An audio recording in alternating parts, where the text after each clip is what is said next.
In an industry stuffed with marketing bullshit, empty promises, and shiny-suited liars, one woman's had enough. She knows what it's like to have the wrong clients, no money, and no time for fun. But she also knows how to fix it. And on the Business for Superheroes show, she promises to tell the down and dirty truth about business, sales, and running away with the circus. Here's your host, Vicky Fraser. Hello and welcome to the Business for Superheroes show. I'm Vicky Fraser and this is my husband Joe. Hello. Hello. Hello. Today's show is brought to you by cranberry juice and what are you drinking? Blackcurrant squash. Blackcurrant squash because last night we had quite a lot of cider. Quite a lot of cider. Plenty cider. Plenty cider. Well, it was well earned though because we had our friend Sarah staying with us all weekend and Georgie and Mark brought their little girl around on Saturday and you and Sarah built a chicken run and I pulled a stack of goosegrass and stinging nettles out of the garden that's taller than I am. And then you cleared an entire nettle patch, didn't you? Yes. It was like, how big was it? It was like a diameter of 3 meters, 4 meters or something, wasn't it? Circular. It was bigger than that. Much bigger than that. I got so stung that I thought I was hallucinating towards the end. You did a sterling job. It was real bad. It was real bad. But it was real cool. But now we just have about 300 kilos of soggy nettles to do something with. And everybody on Facebook is like, make soup. It's like, oh, right, yeah, so that's what we need. About, a tanker full of nettle soup. Yeah, it's like, why don't you lot come and take away our nasty nettles and make your weird nettle soup? Yeah, you could chop it up and make pesto. It's like, yeah, what? What fucking nettle pesto do you think we need? You chop it up and make pesto.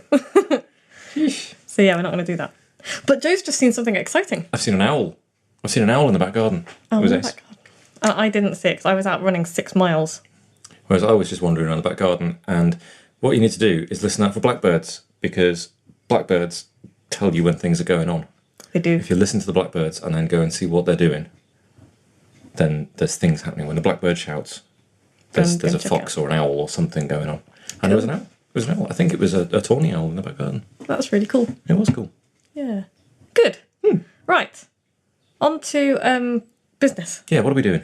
Why are we here? What's happening? Yeah. We are talking about how you don't need ninja tricks to succeed with your marketing. I am confused. Always. Okay, so I'll kind of explain what I mean by that. There's a certain type of internet marketer that makes me want to pull their feet out through their faces. I'm not sure that's possible. Well, I'm willing to give it a try. You might have seen them online. I don't know if you've seen them online because you probably don't pay much attention to the kind of running your own business groups and things like that because you don't run your own business. But they're in various Facebook groups and forums and stuff, and they're always kind of bragging about how they're crushing it. Right. And 10 times in this, and 5 times in that, and they're basically, as far as I can see, wankers. Right. I'm now wondering if some of them are my friends and are listening to this, in which case, you know what? If you're using the words crushing it on a regular basis, you need to stop. Because it makes you sound like... Oh, who's it make you sound like? Makes you sound like... You know what? I can't even think who I'm thinking of. Neither can I. No. So, anyway, but yeah, they're always bragging about stuff and they're going about the ninja tricks that they're using and the secret formulas that they're using to, like, magically make all of these sales. Right. And yeah, so that kind of thing. So it's like, oh yeah, if you want to sell stuff using the sales letter, you need to do this amazing ninja trick that I'm going to teach you. If you give me money. Yeah, if you give them money. And do you think the secret ninja trick is to create Facebook adverts that say you've got a secret ninja trick for making money? Quite possibly, yeah. It's not just Facebook adverts. It's everywhere, and it's just a certain type of it's a certain type. Anyway. Loud salesy wanker. Yeah, but you hear all about loud salesy wankers, and it's just you see them talking about ninja tricks this and secret formulas that and amazing blueprints for this, that, and the other, and it's all been done over and over again. And I am here to tell you that most of that stuff is bullshit. Okay. It's all much simpler than that. And this is why it bugs me, I think, because people make stuff really complicated, and I think they do it for 2 reasons. The first reason, for one of 2 reasons. The first reason is that they don't understand enough about what they're talking about themselves, so it just becomes very complicated when they try and explain it and sell it. Right. Does that make sense? Yes. And the second reason I think people do it is they do it deliberately to obfuscate and confuse. And, if you confuse your market and convince them that they need something that you've got, then they'll pay you for it because they're scared because they think they need to know it. I think the third, I reckon there might be a third to that. And I reckon my idea of all they are doing really is selling you this technique, which is to sell the technique, and it just disappears up its own backside with people selling the method to make money. Yeah, I guess so. Which is just recursive nonsense. Yeah. And that kind of ties into the second reason a little bit, I think. But like one of my inner circle members was asking about avatars, and the business coach that, I don't know if we've talked about this before, I think I did it in a daily email, I'm not sure I did it in a podcast. Anyway, a business coach that he'd been talking to had said, oh yeah, you need to do your customer avatar, which is fair enough because you should have an idea of who you're selling to. But he'd said, the coach had said, it needs to be 4 pages long. And I'm like, where would you pluck that from? Which bodily orifice? Show me your research. Did that person pull that from? But it really bugged me because that's the kind of thing that confuses people who are not expert in this, because most business owners aren't expert in this. Why should they be? Because they're good at the thing they do and they need to learn about the marketing side of things. But experts who are, people who are supposed to be experts like me, to then come out and say, oh yeah, it needs to be 4 pages long. It's like, well, why does it need to be 4 pages long? Is that double-spaced? What size font? Yeah, well, yeah, but it's like, well, mine's only 2 pages long. Have I done something wrong? Or, it's 5 pages long. And I was like, God, I must have done it. I've got too much stuff in it. And it just makes people confused. It's an extra needless thing for them to worry about in a sea of things that they're worrying about because they don't have a deep understanding of what they're doing yet. And so, and this all ties into that, this kind of ninja tricks thing. I think it's a way of either covering the fact that they don't really understand what they're talking about, or they're deliberately trying to confuse so that they can scare people into giving them money. And both of those things I object wildly to. The first thing can be fixed if you just learn your craft better, and everybody should be doing that. But the second thing is just scumbag behaviour. And it's rubbish. Okay. You're frowning. Why are you frowning? Well, I'm trying to be friendly, and I think it's possible. Never, shouldn't mistake ineptitude for malice. No, I don't at all. That's why I said there's 2 reasons: ineptitude or malice. But they could be interested in making people try and think more about it. Maybe if you said it should be 10 pages, then maybe that is going to encourage people to sit down and think about it a bit more. If you say 1 paragraph will do. No, I don't buy that, because there are ways to get people to think about it. And when I work with my inner circle, I give them a framework that gets them thinking really deeply about it. And that is far more helpful than saying it should be 4 pages long or 10 pages long, because it actually gives them a framework of different aspects of people to work with. So, yeah, I mean, that might be it. It might be it. But I think that's stupid. There's better ways of doing it. There's better ways of achieving that if that's what you want to do. Yeah. So, anyway. So, yeah. And that's kind of all tied into the kind of, ninja tricks and crushing it and the bragging and all that kind of thing. Because, and this is relevant as well, because I think a lot of this bragging stuff is fictional as well. Because and I've got a good friend who runs an accountancy firm. So he gets to see right inside other people's businesses, and he gets to see the numbers and what's really going on behind there. And I was talking, because we were talking about this very subject the other day, and how it's just really frustrating that, on the outside people are going, oh, I'm doing this and I'm doing that, and I've got these, I've got this amazing stuff going on. And actually you don't know what's going on underneath the surface. You don't know what shape their business is in, really. And he's had clients who are kind of jetting off all over the world, buying fast cars and fast women and blingy watches and that kind of rubbish. And their credit cards were maxed out, and they owed the tax man like tens of thousands of dollars. And, they were in debt up to their eyeballs, owing suppliers and all sorts of stuff. And yet these are the guys who are posing on the internet with their Ferraris and their, their supermodel girlfriends and all that kind of thing. And so I think just be really wary. And this is kind of, something that I'm always wary of as well. Just be really wary of choosing to work with somebody, a coach or, a client even, who looks really flush on the outside, because you don't know what's going on the inside quite often. Yeah. I guess the inverse is true as well. You see very wealthy, people who are just driving around in old bangers and stuff who are... My mentor John's like that. Yeah. Well, He, he's quite scruffy. yeah, he's a scruffy bastard. And he lives he lives on a farm in Ireland, and he drives a right shitty old car. And he likes nice things, but he's not flashy about stuff because that's just not who he is. And he's got loads of cash rolling around. So yeah, it's just, I just think that on the face of it, quite often businesses look awesome, but if you dig a bit deeper, it's all smoke and mirrors, and I really hate that. That's back to that thing we spoke about a couple of weeks ago, isn't it? Don't compare your outside, your inside to other people's outsides. Yeah, because they could just be talking nonsense. They're putting up a show. They're desperately trying to convince you they're successul. And that goes for everything across the board. But be particularly careful when you're looking at people that you want to emulate, because it creates unrealistic expectations, I think, among their followers, and it's dishonest as well. And because I'm always honest about stuff like this, no matter how it might be a bit embarrassing sometimes, and I'll always admit to stuff that doesn't work. Like I've been doing a free chapter of my book to get people into my funnel, and it's just bombed. I expected it to do really well, and it hasn't at all. Yeah, I mean it's increased my list, but not of people who are buying from me. Yeah, just people who want free things. Yeah, so I'm now changing my tactics. But you don't know this stuff until you try it. And, a lot of people will be bullshitting about that. But, okay, so another example is, like, my business turned over, like, £120,000 last year, which is so exciting. Yes. It was really cool. But that was turnover, not profit. But a lot of people would present that as their profit for the year. Or they just wouldn't specify, and it would be like, oh, yeah, I made 120 grand. And it's like, well, no, you didn't actually.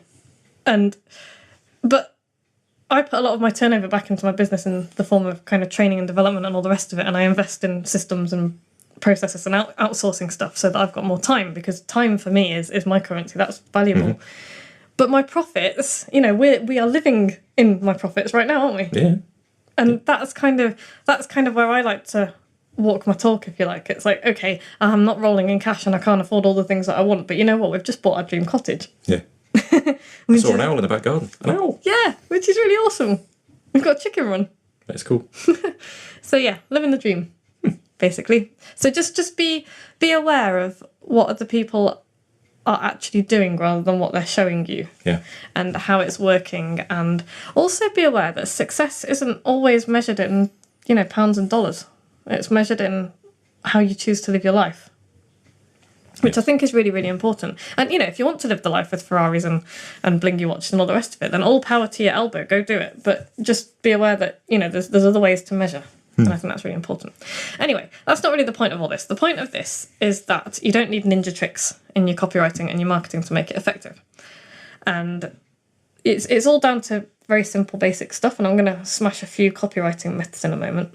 But I did just want to first point out that most copywriting is shit. Most business owners are not good at writing about their own business, and that's not to mock them. It's just to say you don't know what you don't know and all the rest of it. So if you want to be head and shoulders above everybody else in your own business, all you have to do really is avoid writing shit like this. Hello, I'm Margaret the masseuse. Welcome to my website. I'm really passionate about massage. Yes. Yeah, it's just that's the sort of shite that most people are up against, because. It's not difficult to write good copy.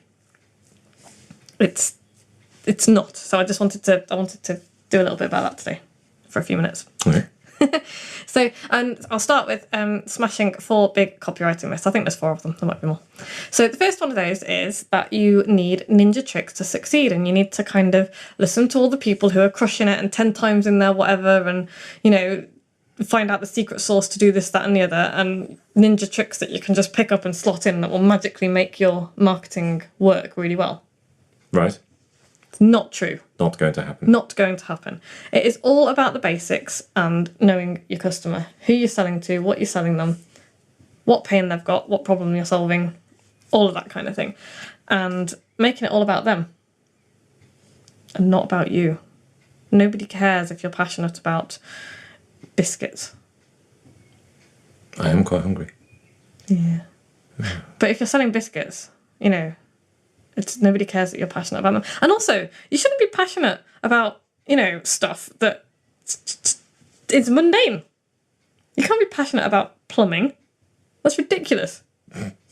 It's just, and even if you are passionate about plumbing, people won't believe you because it's plumbing. Anyway, okay, so the second myth. The second myth is that the copy is the most important part of your marketing campaign or your advert or whatever, and it is not. But a lot of copywriters will disagree, and they want you to think that the most important part of your marketing is the copy, because they've got a vested interest in making it the most important thing because they're selling you copywriting. And that's where you'll spend your money. And that's where you'll spend your money. And it's actually, copywriting is actually the fourth most important. Fourth most important part of your campaign or advert. Yeah. Do you know what the most important thing is? No. You were going to have a guess then. You should do. How long have we been talking about marketing, Joe? Is it having shiny, sparkly animations on your website? No, and please don't put shiny, sparkly animations on your website. Please, for the love of all that is holy. Purple backgrounds. That's the most important thing. Don't listen to Joe. He knows about robots, and that's about it. No, he knows other things too. The most important thing is your relationship with your list. Your relationship with your prospective buyers. Oh, okay. Most important. That's why I'm always banging on about building relationships with people. So you know, because you bang on about it as well. I thought it was purple. Right. Okay. So yeah, this is why you want to be building relationships. It's the long yes rather than the fast kind of money grab. Okay. The second most important part of your advert or campaign is the message to market match.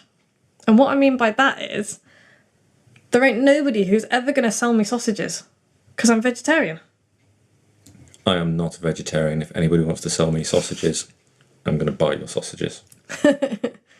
Or nappies. We don't have children. We've got no intention of having children. If you try and sell me nappies, I'm going to laugh in your face. So targeting. Targeting, yeah. Message to market match. Make sure you're selling the right things to the right people, because otherwise everything else is pointless. Okay. Seems obvious. You'd be amazed how many people ignore that. Third most important thing about your advert or marketing campaign is the offer.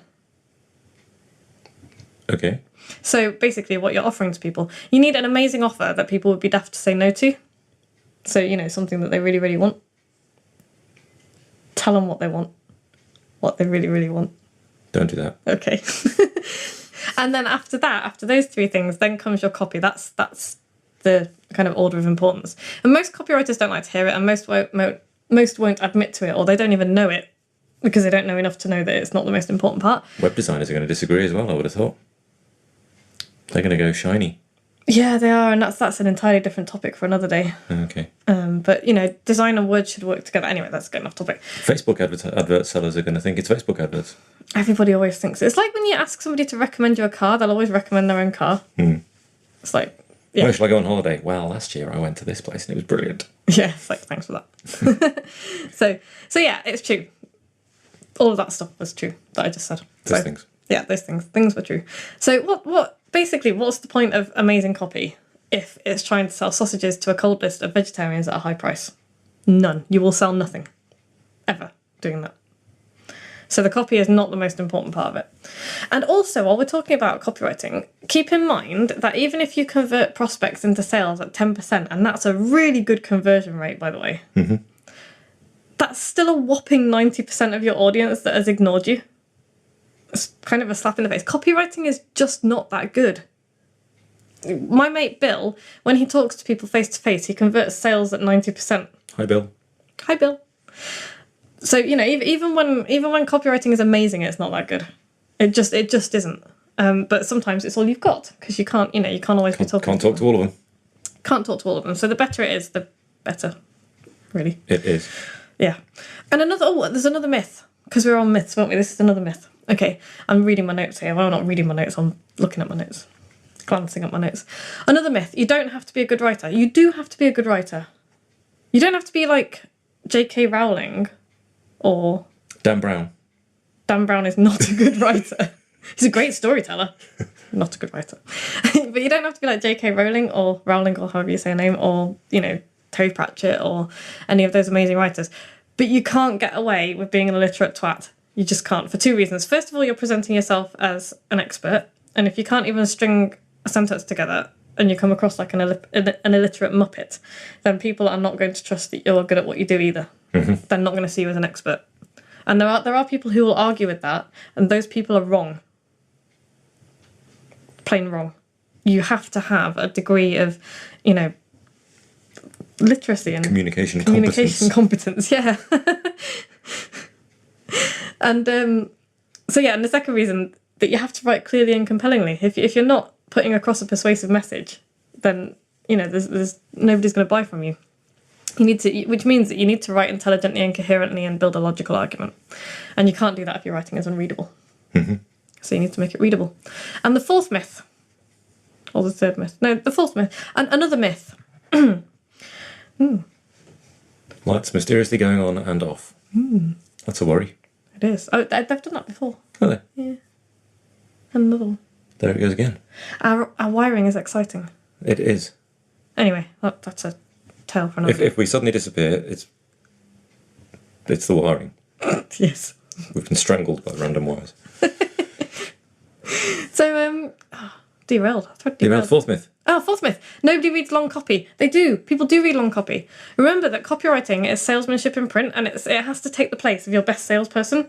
So imagine that you're sending a salesperson to every prospect. You have to kind of do that job.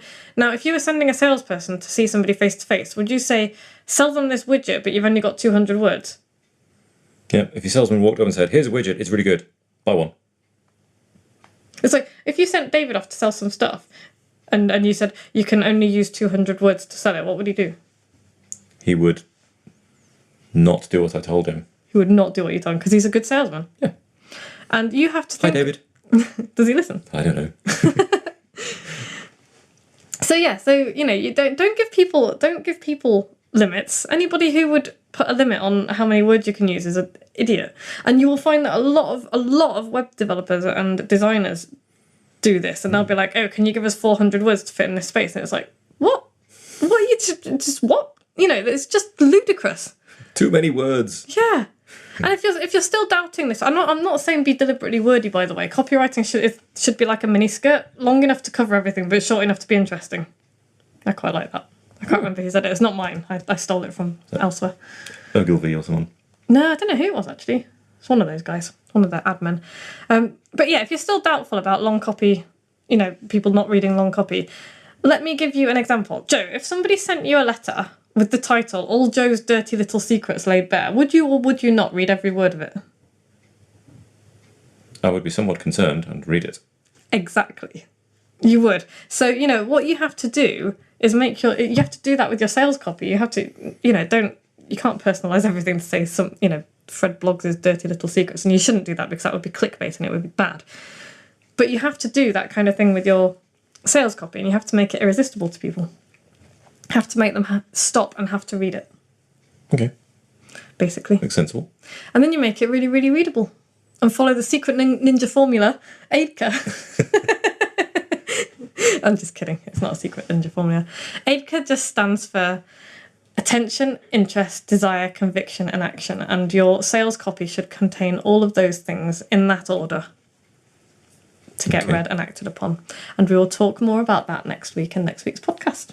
Possibly. AIDCA. Attention, interest, desire, conviction.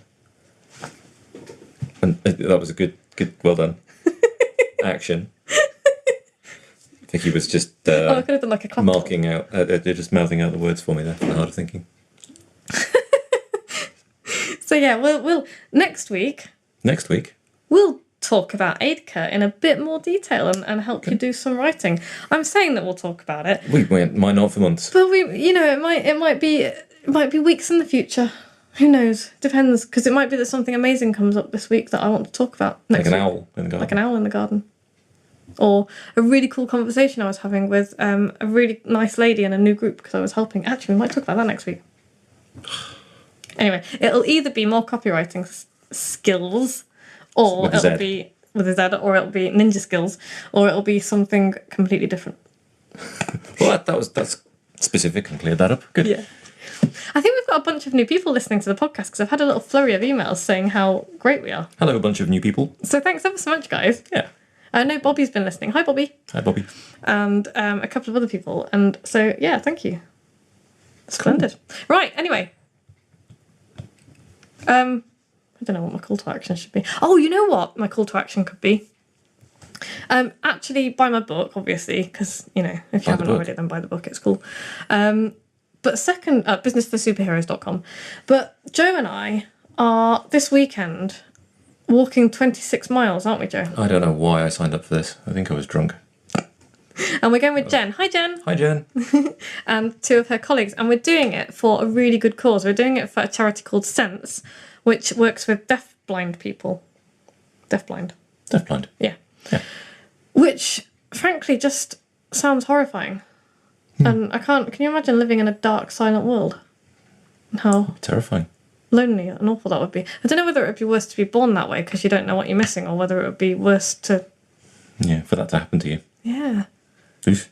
Anyway, but they do really good stuff. And actually, I've been reading about them a little bit, and people do live very full lives, which I find astonishing. And, you can't even imagine it because we can't imagine a world without light and sound and all the rest of it. But we're doing this walk, and we're doing it along the Ridgeway, and we're starting at midnight on Saturday night, and it should take about 8 hours. And when we did our practice 19-mile walk, we were completely crippled afterwards, so I don't know how we're going to do. We'll be fine. We'll be fine. Lots of bananas. Yeah. But if you could spare a few quid for this very, very good cause, we would be most grateful. And we are raising money through Virgin Giving, and we are Team Happy Feet. I can't really give the URL out because it's just a really long URL. But it's Team Happy Feet for Sense via Virgin Giving. Cool. And if you can't be asked to search for it, then I totally understand that. But fire us an email and we'll put you in the right direction. Yeah, but if you can be asked to search, then we're, super. Anyway, have a splendid week, guys. Thanks for listening. Yeah, cool. Yeah. Have a good one. Thanks, Joe. No problem. Bye. Bye. Like what you've just heard? Tell your colleagues, tell your friends, send them to www.businessforsuperheroes.com/podcast.